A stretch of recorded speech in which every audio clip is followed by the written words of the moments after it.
അസ്സലാമലൈക്കും. എല്ലാവർക്കും സുഖമല്ലേ? എന്തോ ഇന്ന് മഴ കുറച്ച് വിട്ട് നിൽക്കുന്നുണ്ട്. അതുകൊണ്ട് കുറച്ച് ചെറിയൊരു വെയിലൊക്കെ കാണുന്നു രാവിലെ. ഇന്നലെയൊക്കെ ഫുള്ള് മഴയായിരുന്നു. എല്ലായിടത്തും മഴയുണ്ട് എന്ന് വിചാരിക്കുന്നു. മഴ കുറച്ച് മാറി നിൽക്കണം ഇനിയില്ലേ, എല്ലാവർക്കും അതല്ലേ വേണ്ടത്. അപ്പോൾ ഏതായാലും ഞാനിന്ന് പറയാൻ വന്ന അതല്ല, വേറൊരു കാര്യമാണ്. ഞാനൊരു വീഡിയോസിൽ കണ്ടാണ്. നിലമ്പൂർ ഒരു പെൺകുട്ടി പ്രസവിച്ചിട്ട് കുട്ടീനെ വേസ്റ്റ് ബക്കറ്റിലിട്ടിട്ട് പോയിരിക്കണമെന്ന്. ആളറിയില്ല എന്ന് വിചാരിച്ചിട്ടാണ്. വേസ്റ്റ് ബക്കറ്റിലിട്ട് കഴിഞ്ഞിട്ടാണ് പോയാൽ അതാരും അറിയില്ല എന്നുള്ള ഉദ്ദേശത്തിലായിരിക്കും. അപ്പം മറ്റൊരു പെൺകുട്ടി ചെയ്യുന്ന വീഡിയോസാണ് ഞാൻ കണ്ടത്. ഏതായാലും ഇത് ഒരു വേസ്റ്റ് ബക്കറ്റിലിടുന്ന മാത്രമല്ല, ചെറുപ്പക്കാരികളായ പെൺകുട്ടികൾ പ്രസവിക്കുക, ആസ്പത്രിയിൽ പോവുക, എന്നിട്ട് അവിടുന്ന് ജനലിലൂടെ പുറത്തേക്ക് എറിയുക, ചാക്കുകെട്ടിലോ തുണിയിലോ പൊതിഞ്ഞ് റോഡ് സൈഡിൽ ഉപേക്ഷിക്കുക, അല്ലെങ്കിൽ കാട്ടിലേക്ക് കളയുക, ഇതെല്ലാം ചെയ്യുന്നത് ഇതിനേക്കായി എത്രയോ നല്ലതാണ്. അതിന് വേണ്ടിയുള്ള സുരക്ഷയ്ക്കായില്ല പല പല മാർഗങ്ങളും ഇന്ന് നമ്മളെ മെഡിസിനിൽ കിട്ടുന്നതാണ്.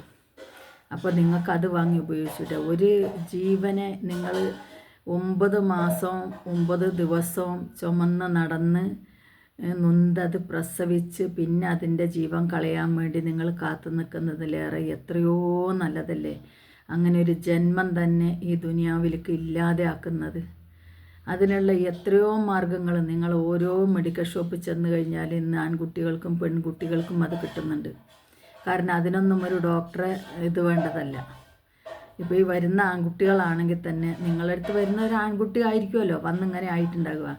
ആ കുട്ടി ചെന്ന് പറഞ്ഞാൽ മതി, എൻ്റെ ഭാര്യക്കാണ് ഇങ്ങനെ ഒരു സാധനം എനിക്ക് വേണം, അല്ലെങ്കിൽ അവന് വേണമെന്ന് പറയാം, അല്ലെങ്കിൽ എൻ്റെ ഭാര്യക്കാണെന്ന് പറഞ്ഞിട്ട് വാങ്ങാം, അല്ലെങ്കിൽ പെൺകുട്ടി എൻ്റെ വിവാഹം കഴിഞ്ഞതാണ് എനിക്കിങ്ങനെ ഒരു ആവശ്യത്തിനാണ് എന്ന് പറഞ്ഞു കഴിഞ്ഞാൽ കിട്ടാവുന്നതുള്ളൂ. അല്ലെങ്കിൽ നിങ്ങൾ തന്നെ ഒരു ഡോക്ടറെ രഹസ്യമായി ഒരു ഡോക്ടറെ പോയി കണ്ട ആ ഡോക്ടറെ അടുത്ത് നിന്ന് നിങ്ങൾക്ക് പറഞ്ഞ് വാങ്ങിക്കാവുന്നതേ ഉള്ളൂ. ഒരു നുണ മാത്രം നിങ്ങൾ പറഞ്ഞാൽ അത് എൻ്റെ വിവാഹം കഴിഞ്ഞതാണ്, എനിക്ക് ആവശ്യമില്ല, അപ്പോൾ ഞാൻ പഠിക്കുകയാണ് എന്നുള്ളത് പറഞ്ഞു കഴിഞ്ഞാൽ ആ ഡോക്ടർമാർ നിങ്ങൾക്ക് എഴുതി തരും. നിങ്ങളെ ജീവനും മറ്റൊരു ജീവനും സുരക്ഷിതമായൊരു മെഡിസിൻ ആ ഡോക്ടർ എഴുതി തരും. അതല്ല എന്നുണ്ടെങ്കിൽ മറ്റ് പല മാർഗങ്ങളുണ്ട്. 3 വർഷത്തിന്, 2 വർഷത്തിന്, 6 മാസത്തിന്, 1 വർഷത്തിന് അങ്ങനെയൊക്കെ ചെയ്യുന്ന എല്ലാ ചെറിയ ക്ലിനിക്കിൽ പോലും ഉണ്ടെന്ന് അറിയില്ലേ നിങ്ങൾക്ക്? അങ്ങനെയുള്ള സംഭവങ്ങൾ നിങ്ങൾ ഈ യൂട്യൂബും ഫേസ്ബുക്കും മറ്റേ ഗൂഗിളും ഇതെല്ലാം സെർച്ച് ചെയ്ത് ഇതെല്ലാം എന്ത് ചെയ്യണം, എങ്ങനെ ചെയ്യണം എന്ന് പഠിക്കുന്ന നിങ്ങൾക്ക് ഇതിനു വേണ്ടിയുള്ള ഫെസിലിറ്റീസ് കിട്ടും എന്നുള്ളത് എന്തുകൊണ്ട് നിങ്ങൾ മനസ്സിലാക്കുന്നില്ല? ഒരു ആസ്പത്രിയിലോ അല്ലെങ്കിൽ ഒരു ഡോക്ടറെ പോയി കണ്ടോ അല്ലെങ്കിൽ ഒരു മെഡിക്കൽ ഷോപ്പിൽ പോയി ഒരു ഗുളിക വാങ്ങിച്ചാലോ ഇത് ഒരു ലോകം ഒരു മനുഷ്യനും അറിയില്ല. നിങ്ങൾക്കും നിങ്ങളെ പടച്ചവനും നിങ്ങൾ 2 പേർക്ക് മാത്രമേ അറിയുള്ളൂ. നേരെ മറിച്ച് നിങ്ങൾ ജനലിലൂടെ വലിച്ചെറിയുമ്പോഴും പുറമ്പോക്കിലേക്ക് വലിച്ചെറിയുമ്പോഴും കാട്ടിലേക്ക് തള്ളുമ്പോഴും അല്ലെങ്കിൽ പിടിച്ച് കൊല്ലുമ്പോഴും 9 മാസം ചുമന്ന് നടന്നതിന് ശേഷം ഇതെല്ലാം ചെയ്യുമ്പോഴും ഇത് ലോകം മുഴുവൻ അറിയുകയാണെന്ന് എന്തുകൊണ്ടാണ് നിങ്ങൾ ചിന്തിക്കാത്തത്? ഒരുപാട് 1, 2, 3 അല്ല, ഒരുപാടായി ഇത് കേൾക്കുന്നു. മക്കളൊക്കെ ഹോസ്റ്റലിലാണ് ഇന്നത്തെ കാലം ജീവിതം. +2 കഴിഞ്ഞ് കഴിഞ്ഞാൽ പിന്നെ ഡിഗ്രിക്കാണെങ്കിലും കുടുംബത്തിന് ദൂരെയാണ്, പോയി വരാൻ ബുദ്ധിമുട്ടാണെങ്കിൽ പെൺകുട്ടികളാണെങ്കിലും ആൺകുട്ടികളാണെങ്കിലും ഇന്ന് ജീവിതം പണമുണ്ടെങ്കിൽ ഹോസ്റ്റലിലാണ്. എന്തിന് പണം ഇല്ലാത്തവരും ഹോസ്റ്റലിലാണ്. കാരണം മാതാപിതാക്കൾ എത്ര കഷ്ടപ്പെട്ടിട്ടാണെങ്കിലും മക്കളെ പഠിപ്പിക്കണം. അവർ കണ്ടവൻ്റെ കക്കൂസ് കോരിയിട്ടാണെങ്കിലും മക്കളെ പഠിപ്പിക്കണം, മക്കൾക്ക് ബുദ്ധിമുട്ടുണ്ടാവരുത് എന്ന് വിചാരിച്ചിട്ടാണ് മക്കളെ കൊണ്ട് ഈ ഹോസ്റ്റലിലാക്കി അവർ പറയുന്ന പൈസയും കൊടുത്ത് ഹോസ്റ്റൽ ചെലവിനുള്ള കൊടുത്ത് അല്ലാത്ത ഫീസ് കൊടുത്ത് അവരെ പോയി ആഴ്ചയിൽ പോയി നോക്കി അല്ലെങ്കിൽ അവർ വീട്ടിലേക്ക് വന്ന് പോകുമ്പോൾ ഒരു പൈസയും കൊടുത്ത് സന്തോഷം സമാധാനത്തിൽ എൻ്റെ മക്കൾ പഠിക്കട്ടെ എന്ന് കണക്കാക്കുമ്പോൾ എന്തുകൊണ്ടാണ് മക്കളെ നിങ്ങൾ ഇത്ര അഹങ്കാരം ചെയ്യുന്നത്?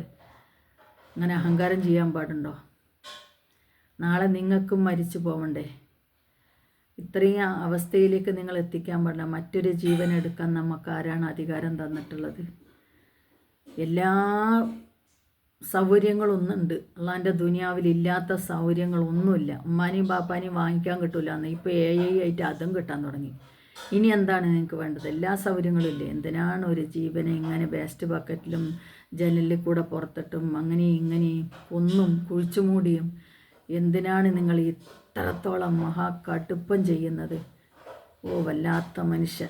ചെറിയ മക്കൾക്ക് പോലും ഇത്ര ക്രൂരത ചെയ്യാൻ മനസ്സാക്ഷിക്ക് വിറയ്ക്കുന്നില്ലെങ്കിൽ പിന്നെ എല്ലാം കണ്ടും സഹിച്ചും പോക്കിരികളായ മറ്റുള്ള ആണാണെങ്കിലും പെണ്ണാണെങ്കിലും എങ്ങനെ ചെയ്യാതിരിക്കും? വളർന്നു വരുന്ന ഒരു തലമുറ ചെയ്യുന്നതാണിത്.